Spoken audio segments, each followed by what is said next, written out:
رسول اللہ صلی اللہ علیہ وسلم نے فرمایا، ضعیف اور کمزور لوگ ڈھونڈنے میں میری مدد کرو، کیونکہ کمزوروں اور ضعیفوں کی وجہ سے ہی تمہیں رزق دیا جاتا ہے اور تمہاری مدد کی جاتی ہے۔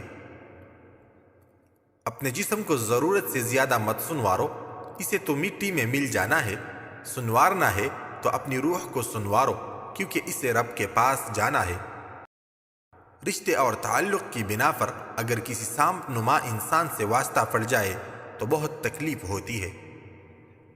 مٹی کا مٹکا اور رشتے کی قیمت صرف بنانے والے کو ہی پتہ ہوتی ہے، توڑنے والے کو نہیں۔ غلط ہو کر خود کو صحیح ثابت کرنا اتنا مشکل نہیں ہوتا جتنا صحیح ہو کر خود کو صحیح ثابت کرنا ہوتا ہے۔ رسول اللہ صلی اللہ علیہ وسلم نے فرمایا، لوگوں پر ایک ایسا زمانہ آئے گا کہ آدمی کو اس بات کی فکر اور پرواہ نہیں ہوگی کہ اسے مال کہاں سے ملا، حلال طریقے سے یا حرام طریقے سے۔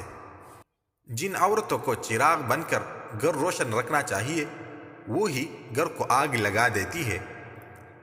انسان جب منافقت کی سیڑھیاں چڑھنا شروع کر دیتا ہے تو اسے جھوٹ کی عادت ہو جاتی ہے۔ عزت کا پیوند لگا ہوا کپڑا ذلت کے مخمل کے کپڑے سے بہتر ہے۔